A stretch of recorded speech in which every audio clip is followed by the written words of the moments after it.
Sabi ng banal na kasulatan, iiwan ng lalaki ang kanyang ama at ina. Hindi mo naman talaga sila iiwan eh. Ang ibig sabihin nito, mula ngayon, ikaw lang magiging ama. Bawal na tatalbogan yung guma. Yung gray.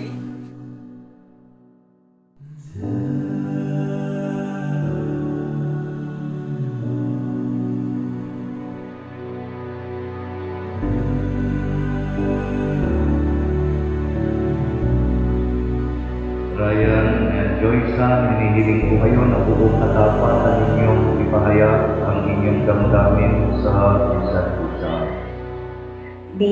From this day, I promise to surrender my life to you, my heart, all. Ang hirap pala nito, ang hirap pala nung ikaw mismo gagawa ng wedding vows. Nag-try ako kanina, actually ilang araw na ako nagtitingin sa Google. Wala hindi ako makahanap ng exact words na pwedeng i-promise sa'yo. Basta ang gusto kong i-promise sa'yo is, I'm your biggest fan, your number one fan. Hindi magiging madali itong papasukin natin.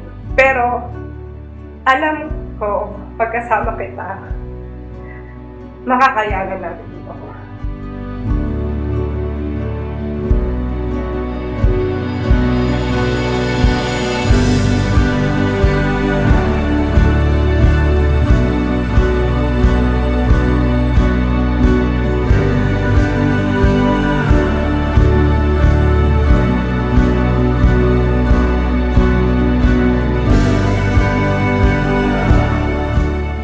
Mapapangako na happy lagi. Basta mapapangako ko lang sa'yo. Gagawin ko ang lahat para mapasaya ka. Happy anniversary. Good luck.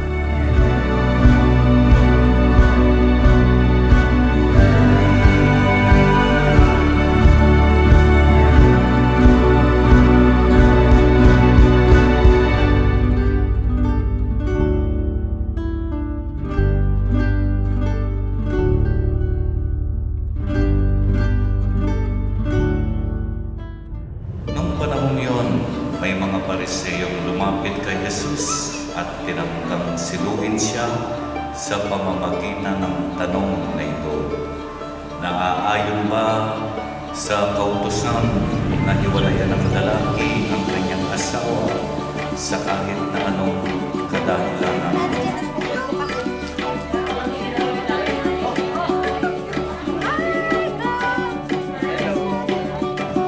Sumagot si Jesus, hindi ba ninyo nababasa sa kasulatan na sa pasimulay nilalang sila ng may kapal, lalaki at babae, at sinabi, dahil dito iiwan ng lalaki ang kanyang ama't ina at magsasama sila ng kanyang asawa at sila'y magiging isa.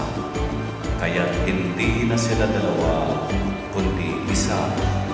Ang pinagsama ng Diyos ay hindi dapat paghiwalayin ng tao.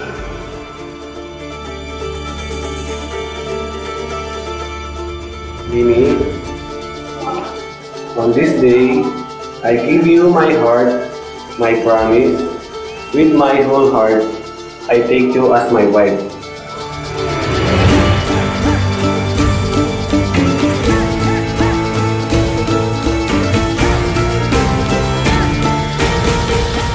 Acknowledging and accepting your faults and strengths as you do mine. Ang mission ninyo is to make each other happy para mapaligaya ang bawat isa. Yun kasi yung plano ng Diyos.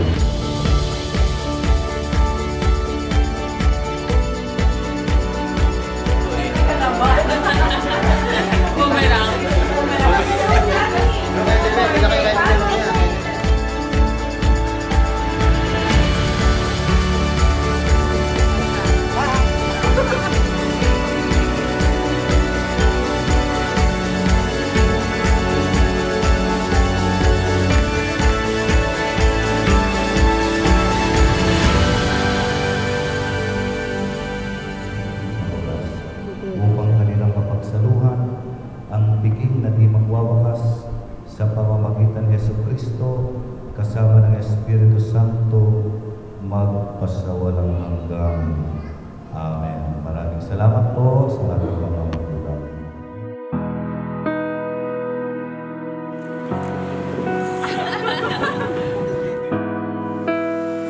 Iyo'y bukal pa sa iyong loob ang iyong pagtarito upang makaisang dibdib, sirayan na iyong pagkamamahalin at pag-iingwa ng pagbuhay. Promise to be faithful and supportive and to always make our families, love, and happiness my priority. I will be yours in plenty and in want, in sickness and in health, in failure and in triumph. I will dream with you, celebrate with you, and walk beside you through whatever our lives may bring. You are my person, my love, my life, today and always.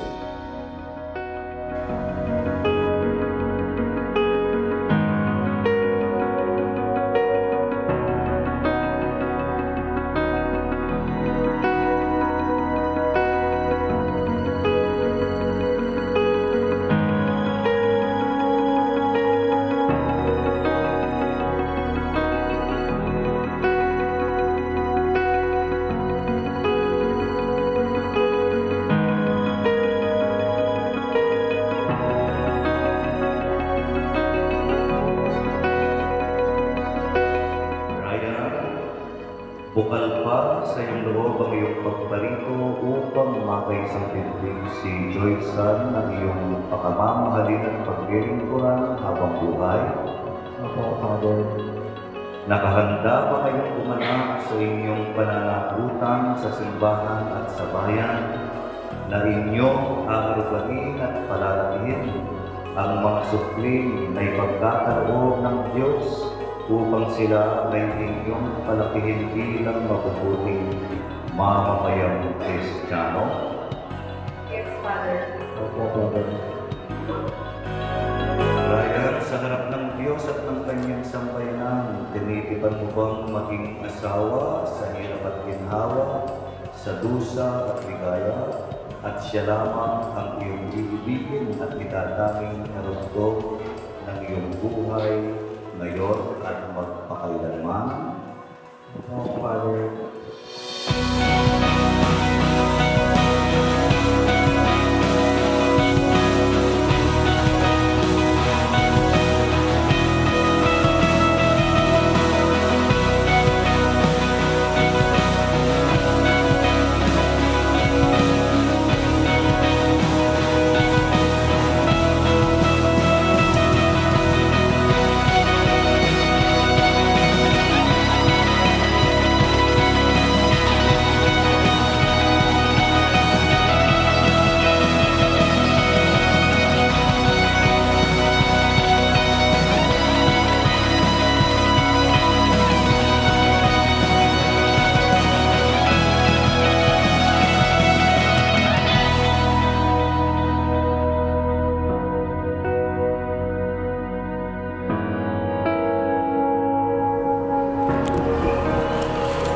Halika